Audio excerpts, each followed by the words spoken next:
رسول الله أسوة حسنة لمن كان يرجو الله واليوم الآخر وذكر الله كثيرا. إن الحمد لله حمدا طيبا كثيرا مباركا فيه، وأشهد أن لا إله إلا الله وحده لا شريك له، وأشهد أن محمدا عبده ورسوله. فأعوذ بالله من الشيطان الرجيم. بسم الله الرحمن الرحيم. واصبر حتى يحكم الله. بسم الله الرحمن الرحيم. رب اشرح لي صدري ويسر لي أمري واحلل عقدة من لساني يفقهوا قولي. ناظرین، ایک مرتبہ پھر سے سیرت النبی صلی اللہ علیہ وسلم کی سیریز میں آپ تمام کا استقبال ہے.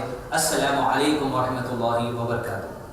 ناظرین، گزشتہ ایپیسوڈ میں ہم نے آپ کے سامنے بات رکھی وہ یہ کہ آپ صلی اللہ علیہ وسلم کے چاچا ابو طالب کا انتقال ہوا، اور اس کے بعد مشرکین مکہ جو اب تک ابو طالب کے سپورٹ کی وجہ سے نبی صلی اللہ علیہ وسلم کے قتل سے پیچھے ہٹ رہے تھے اور نبی صلی اللہ علیہ وسلم کے خلاف میں کوئی سازش کرنے سے پیچھے ہٹ رہے تھے، لیکن جب ابو طالب کا انتقال ہوا تو مشرکین مکہ کے حوصلے اور بڑھ گئے، اور مشرکین مکہ اب بے پرواہ ہو گئے اس بات سے کہ اللہ کے نبی صلی اللہ علیہ وسلم چاہے قرآن کی بات پیش کریں یا حدیث پیش کریں یا جو بھی شریعت کی بات پیش کریں، انہیں اس بات کی پرواہ نہیں تھی.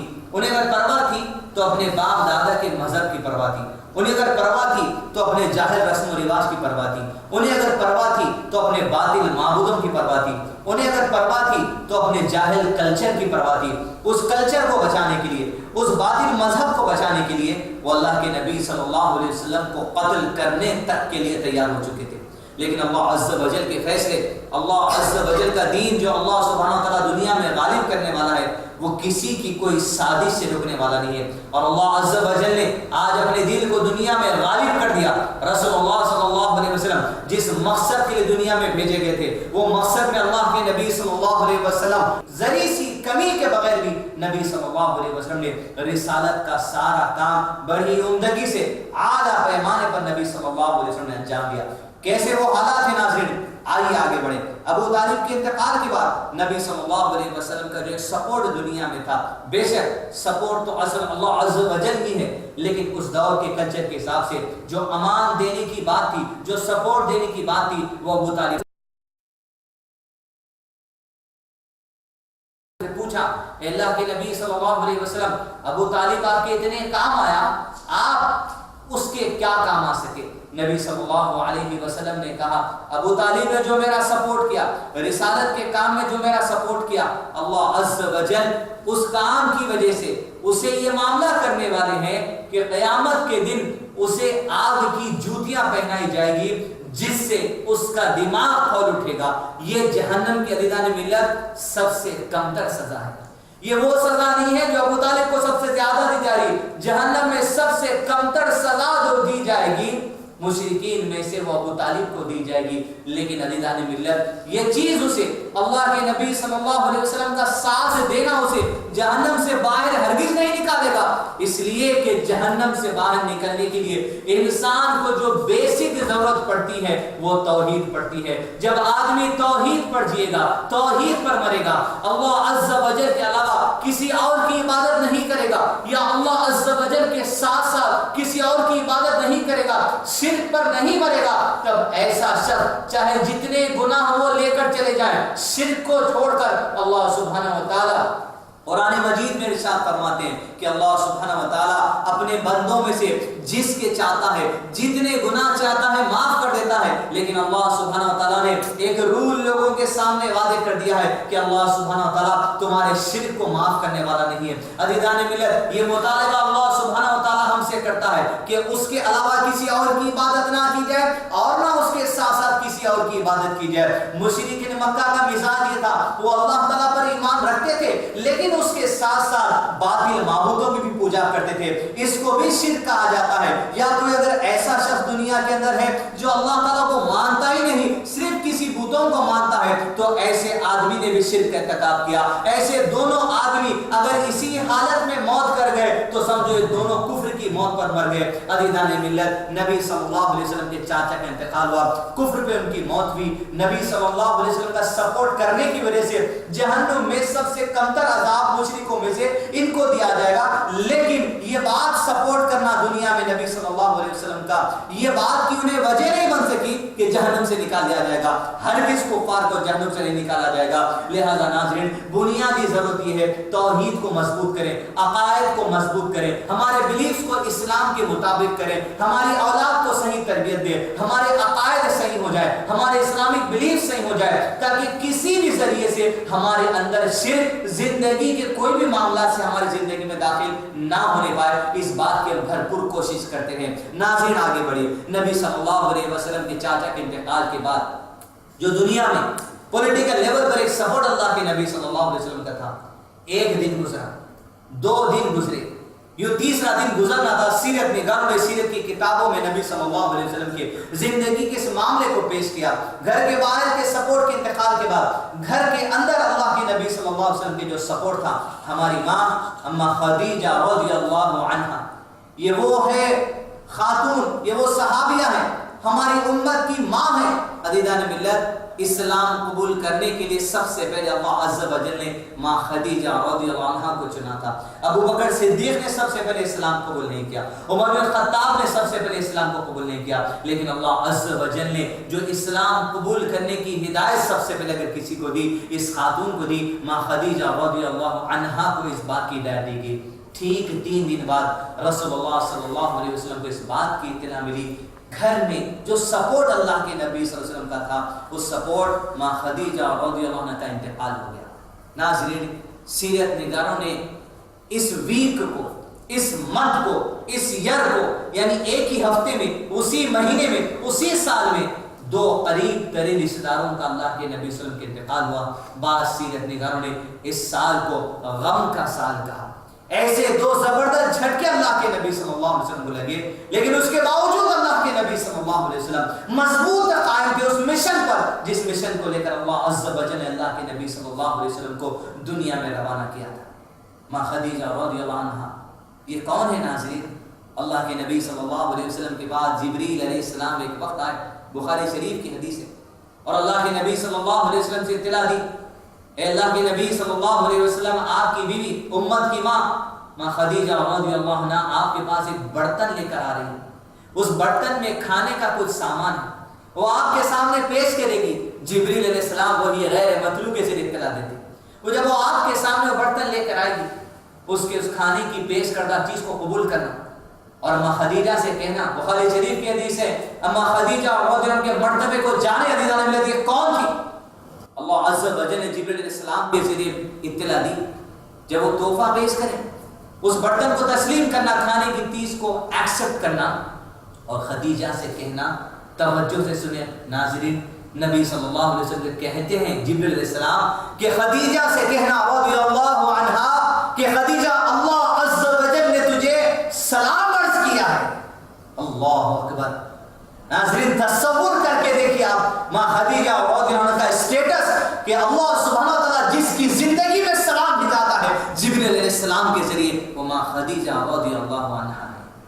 اور کہا جبریل علیہ السلام نے کہ اللہ کے نبی صلی اللہ علیہ وسلم خوشخبری دینا ماں خدیجہ رضی اللہ عنہا کو کہ اللہ سبحانہ و تعالی جنت میں ایک محل بھی ماں خدیجہ رضی اللہ عنہا کے لیے تیار کر رکھا ہے، جہاں کوئی شور و غل نہیں ہوگا، جہاں کوئی آواز نہیں ہوگی، ایک خاموش اور امن اور سکون کا.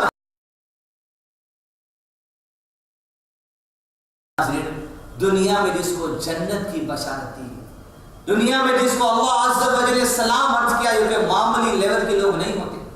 اس مرتبے کو سمجھے. اور خواتین بالخصوص جو اس وقت آئی پریس ٹی وی چینل پر اس ایپیسوڈ کو دیکھ رہی ہیں، اللہ عز و جل نے سلام عرض کیا کس کو؟ ایک خاتون کو جو آپ سے ہے. عزیزان ملت، آپ سے سمجھ کر دیکھیے اللہ عز و جل کے قریب عورتوں کا مرتبہ کیا ہے، کیا اسٹیٹس اللہ سبحانہ و تعالیٰ نے عورتوں کو عطا کیا. بالخصوص ماں خدیجہ رضی اللہ عنہا. اللہ کے نبی صلی اللہ علیہ وسلم کو جب ماں خدیجہ رضی اللہ عنہ کے انتقال کی خبر ملی، بہت دکھ ہوا. بہت غم ہوا، لیکن اللہ کے نبی صلی اللہ علیہ وسلم دین پر مضبوط تھے۔ نبی صلی اللہ علیہ وسلم نے کہا خدیجہ وہ ہے، جب لوگوں نے مجھ سے کفر کیا، لوگوں نے میری دعوت کا انکار کیا، خدیجہ وہ ہے جس نے سب سے پہلے دین اسلام کی دعوت کو تسلیم کیا۔ جب لوگوں نے مجھے انکار کیا، جب لوگوں نے مجھے دھتکارا، جب لوگوں نے مجھے دور کر دیا، وہ خدیجہ ہے جس نے مجھے سپورٹ کیا۔ جب لوگوں نے بائیکاٹ کر دیا تھا، سامان نہیں خریدتے تھے، سامان نہیں بیچتے تھے، شیخ ابی طالب کے سخت 3 سال جب گزرے، نبی صلی اللہ علیہ وسلم کہتے ہیں جب لوگوں نے ہم کو دور کر دیا، ماں خدیجہ رضی اللہ عنہا ہے جس نے اپنے مال کے ذریعے میری بھرپور مدد کی۔ اپنا مال سب کچھ اللہ کے نبی صلی اللہ علیہ وسلم کی دین کی سربلندی کے خاطر ماں عائشہ رضی اللہ عنہا گھر میں مضبوط سپورٹ بن کر کھڑی ہو گئی۔ اور اللہ کے نبی صلی اللہ علیہ وسلم کہتے ہیں خدیجہ وہ ہے رضی اللہ عنہا کہ اللہ سبحانہ و تعالیٰ نے صرف خدیجہ سے مجھے تمام اولاد عطا کی اور ساری بیویوں سے اولاد عطا نہیں کی۔ ہاں ایک بیوی سے اولاد عطا کی گئی تھی لیکن بچپن میں ان کا انتقال ہو گیا۔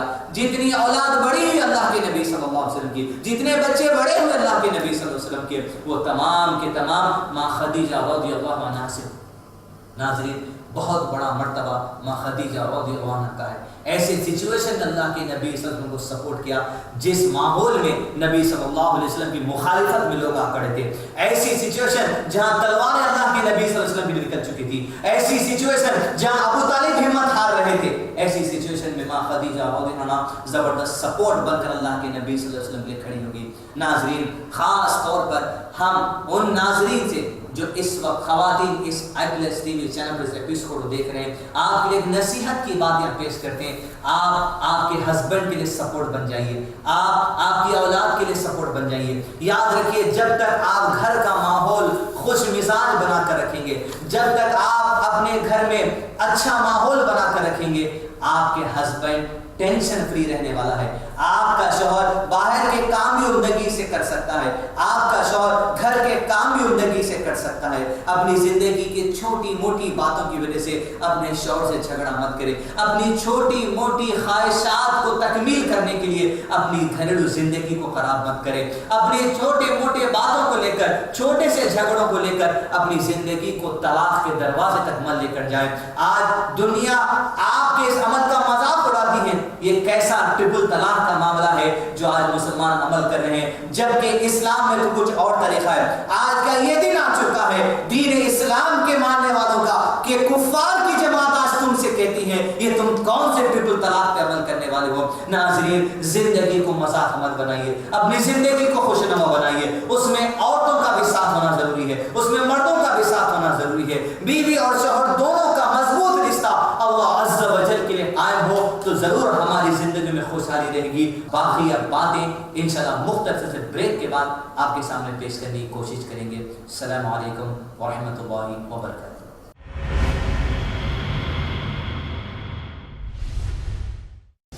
پیارے نبی صلی اللہ علیہ وسلم کی آمد سے پہلے ظلم کا شکار ہوتی تھیں بیٹیاں، مان کر مصیبت اور نحوست زندہ درگور کر دی جاتی تھیں بیٹیاں۔ بیٹی راحت بنی اور بہن شفقت، بیوی سکون اور ماں کے قدموں میں جنت۔ آدم کی بیٹیاں شیخ شمیم فوزی کے ساتھ دیکھیے اسلام میں کیوں ہے عورت کا بلند مقام، ہر بدھ دوپہر 3:30 بجے اور رات 9:30 بجے صرف IPLS ٹی وی پر، بہتر زندگی کے لیے۔ درس قرآن دیکھیے شیخ ثناء اللہ مدنی کے ساتھ قرآن کا ایسا درس جو آپ کے ذہن کو منور کر دے، ہر پیر سے جمعرات اور سنیچر صبح 6:30 بجے اور شام 7:30 بجے صرف IPLS ٹی وی پر، بہتر زندگی کے لیے۔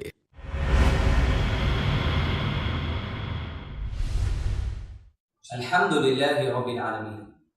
ناظرین وقفے کے بعد ایک مرتبہ پھر سے آپ کا سیرت النبی صلی اللہ علیہ وسلم کی سیریز کی 19 ایپیسوڈ میں استقبال ہے۔ وقفے میں جانے سے پہلے جو بات ہم نے آپ کے سامنے رکھی وہ یہ کہ ماں خدیجہ رضی اللہ عنہا کا انتقال ہوا ٹھیک ابو طالب کے انتقال کے 3 دن بعد۔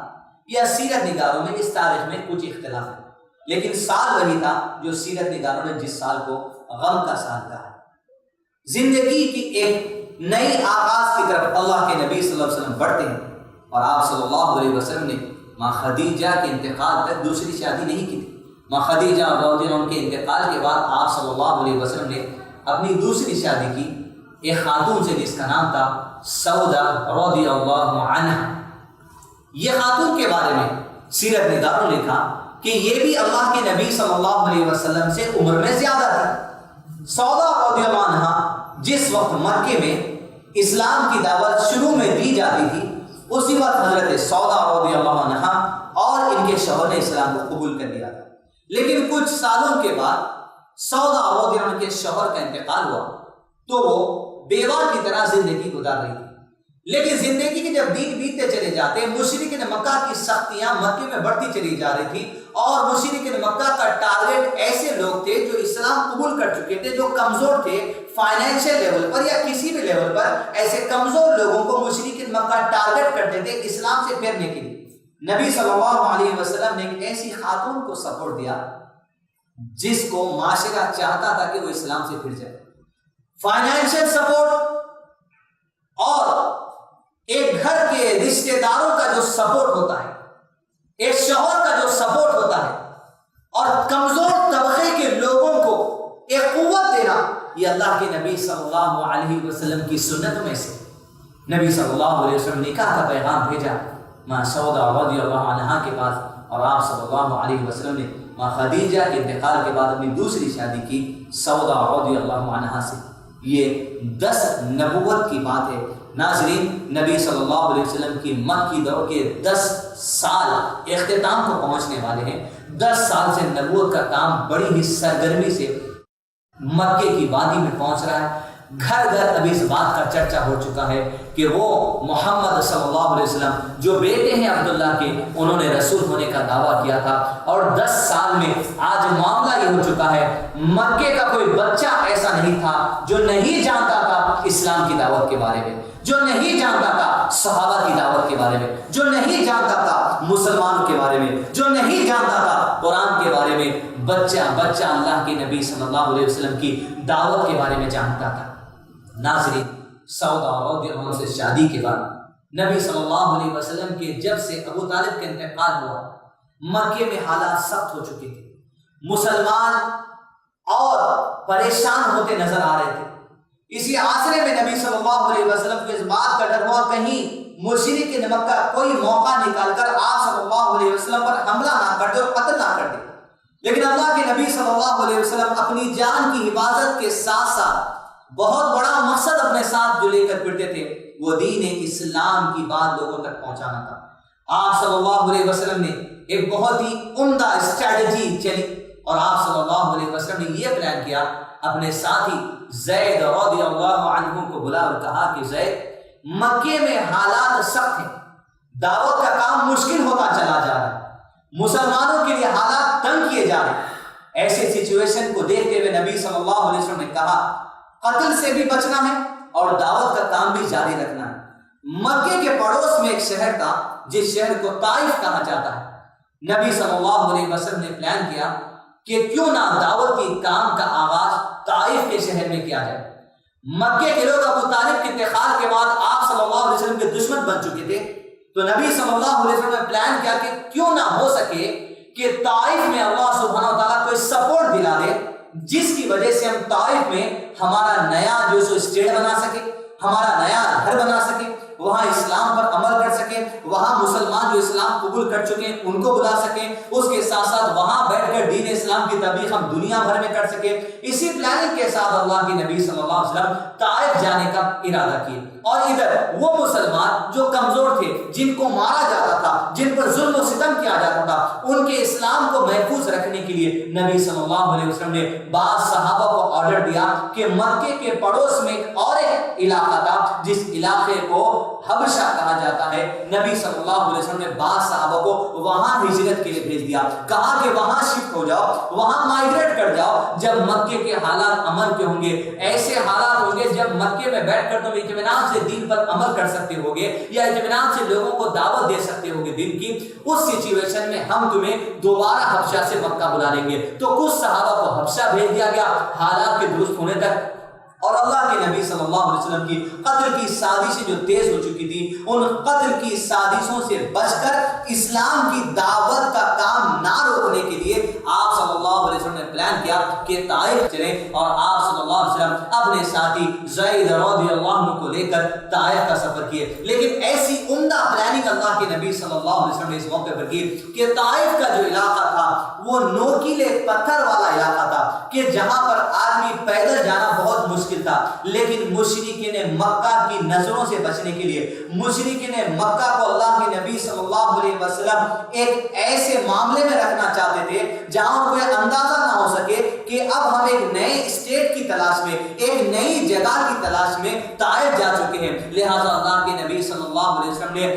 پیدل سفر کیا زید رضی اللہ عنہ کے ساتھ طائف کے لیے۔ اونٹ کا سفر اللہ کے نبی صلی اللہ علیہ وسلم نہیں کیے، یہ سوچ کر کہیں لوگوں کی نظروں میں نہ آ جائے، آپ پیدل ہی نکل کر کچھ ہی دن کا سفر کرتے ہوئے طائف کے علاقے میں پہنچے۔ جب طائف شہر میں آپ صلی اللہ علیہ وسلم پہنچے تو وہاں 20 بڑے قبیلے تھے، اور 20 بڑے قبیلے کے 20 سردار تھے۔ ان 20 سردار کے گھر پر اللہ کے نبی صلی اللہ علیہ وسلم میٹنگ کے لیے اپوائنٹمنٹ لیے۔ ان 20 سرداروں سے اللہ کے نبی صلی اللہ علیہ وسلم نے ون بائی ون، ایک کے بعد ایک آپ صلی اللہ علیہ وسلم نے ملاقات کی، ان تمام کو دین اسلام کی دعوت دی، ان تمام کو دین اسلام کی باتیں سمجھائی، اور ان سے کہا کہ دین اسلام قبول کر لو اور مجھے ایک سپورٹ دے دو تاکہ میں یہاں رہ کر دین اسلام کی تبلیغ کا کام کر سکوں۔ لیکن طائف کے جتنے 20 سردار تھے ان تمام نے اللہ کے نبی صلی اللہ علیہ وسلم کی دعوت کا تو انکار کر دیا، کہہ دیا کہ ہم آپ کی دعوت کا انکار کرتے ہیں، ہم آپ کو رسول نہیں مان سکتے، ہم اللہ پر تو ایمان رکھتے ہیں، اللہ کے ساتھ ساتھ ہم جو سو بتوں کی پوجا بھی کریں گے، لیکن یاد رکھیے ہم آپ کو رسول نہیں مان سکتے، آپ ایک غریب آدمی ہیں، آپ ایک یتیم بچے ہیں، ہم آپ کو رسول نہیں مان سکتے۔ نبی صلی اللہ علیہ وسلم کی دعوت کا انکار کیا، اور اللہ کے نبی صلی اللہ علیہ وسلم سے یہ طائف کے سرداروں نے کہہ دیا، کیا کہہ دیا؟ یہ کہہ دیا کہ اب آپ طائف چھوڑ کے واپس مکہ چلے جائیے، اس لیے کہ طائف کے لوگوں کی فرینڈشپ مکے کے سرداروں سے تھی، یہ اندرونی تعلقات ان کے تھے، انہیں پتا تھا کہ مکے میں 10 سال سے کیا حالات ہے۔ ہاں لوگوں نے اسلام تو قبول نہیں کیا تھا، لیکن لوگ اسلام کی دعوت سے جو مستفید ہوتے تھے، لوگ ہر سال حج کرنے کے لیے مکے میں آتے تھے، تو لوگ طائف سے بھی آتے تھے، لوگ مدینہ سے بھی آتے تھے، لوگ سیریا سے بھی آتے تھے، لوگ عراق کے علاقے سے بھی آتے تھے، دنیا کے تمام علاقوں سے جب لوگ جمع ہوتے تھے ہر ایک کو اللہ کے نبی صلی اللہ علیہ وسلم کی دعوت پہنچائی جاتی تھی، اور جب یہ لوگ پلٹ کر حج کے دنوں کے بعد واپس اپنے علاقوں میں جاتے تھے تو ہر علاقے میں وہ لوگ چرچا کیا کرتے تھے کہ بھئی آج جب ہم حج کے لیے گئے تھے تو ہمیں اللہ کے نبی صلی اللہ علیہ وسلم اور مسلمانوں نے دین اسلام کی دعوت دی، لہذا طائف کے لوگوں نے کہہ دیا ہم آپ کی دعوت کا انکار کرتے ہیں۔ اور اللہ کے نبی صلی اللہ علیہ وسلم جب ان کی دعوت کا انکار ان لوگوں نے کر دیا، اسلام سے انکار ان لوگوں نے کر دیا، تو آپ صلی اللہ علیہ وسلم طائف سے نکلے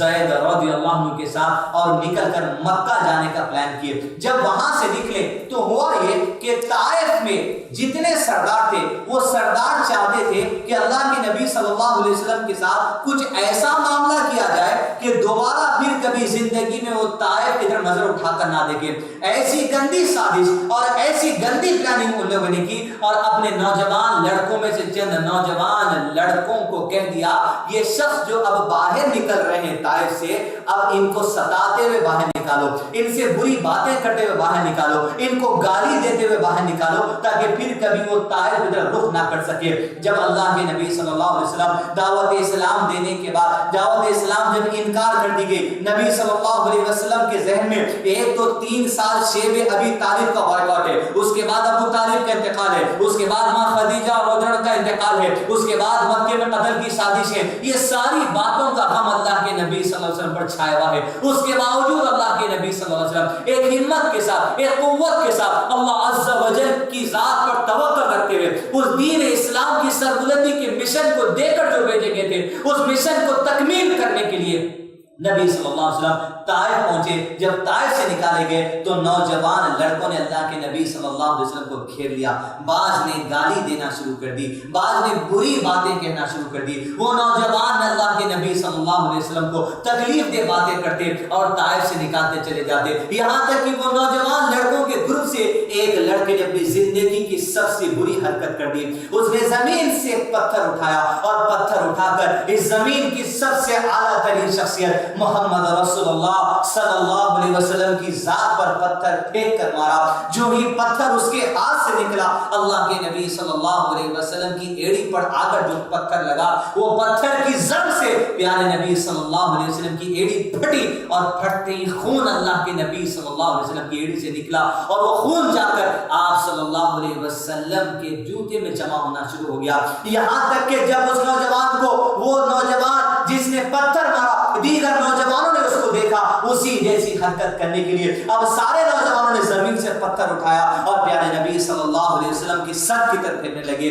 رسول اللہ صلی اللہ علیہ وسلم کے ہاتھ پر لا کر پتھر رکھنے لگے. لیکن اللہ کے نبی صلی اللہ علیہ وسلم کے ساتھی زید رضی اللہ عنہ اللہ کے نبی صلی اللہ علیہ وسلم کی تکلیف کو برداشت نہ کر سکے. آپ صلی اللہ علیہ وسلم کو پتھر کی مار سے بچانے کے لیے زید رضی اللہ عنہ اللہ کے نبی صلی اللہ علیہ وسلم کو گھیر لیتے تاکہ آپ صلی اللہ علیہ وسلم کے سر پہ آ کر کوئی پتھر نہ لگے. جب حضرت زید آ کر اللہ کے نبی صلی اللہ علیہ وسلم کو گھیر لیے, نوجوانوں نے پتھر برسانا نہیں چھوڑا, وہ اور پتھر برسانے لگے. جب زید نے گھیر لیا رضی اللہ عنہ تو حضرت زید کو آ کر کہیں پتھر لگنے لگے. دونوں وہاں سے نکلے اور تیزی سے طائف کے علاقے کو پار کیا اور طائف کے علاقے کو پار کر کے ہی جیسے ہی قریب راستے میں دیکھا ایک انگور کا باغیچہ ہے, اس انگور کے باغیچے میں جا کر دونوں نے پناہ لے لی اور دونوں پناہ لے کر انگور کے باغیچے میں بیٹھ گئے اور اللہ کے نبی صلی اللہ علیہ وسلم اپنے زخموں کو پوچھنے لگے, اپنے جسم کے حصے سے نکلنے والے خون کو صاف کرنے لگے اور اللہ عز و جل کی مدد مانگنے کے لیے اللہ کے نبی صلی اللہ علیہ وسلم اس انگور کے باغیچے میں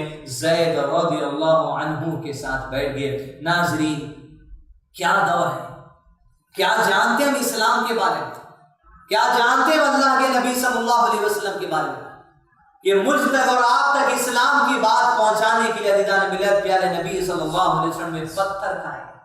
آپ کو اندازہ ہو اس مار کا, اس درد کا, اس زخم کا.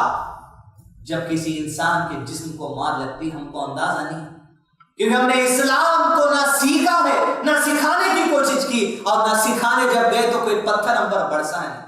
آج ایئر کنڈیشن کا زمانہ ہے ناظرین, میں ایئر کنڈیشن میں کھڑے ہو کر آپ کے سامنے بات کرتا ہوں, آپ ایئر کنڈیشن میں بیٹھ کر اس بات کو سنتے ہیں, کیا ہم کو اندازہ ہوگا تکلیف کیا ہوگی اللہ کے نبی صلی اللہ علیہ وسلم. کتابیں اٹھائیے, سیرت اٹھائیے, اسلام اٹھائیے, تعلیم حاصل کیجیے, اپنی زندگی میں تبدیلی لانے کی کوشش کیجیے, ایسی تبدیلی جو مجھ کو اور آپ کو اللہ عز و جل کی رضا کی راہ کی طرف لے کر چلے جائے. پیارے نبی صلی اللہ علیہ وسلم بیٹھے.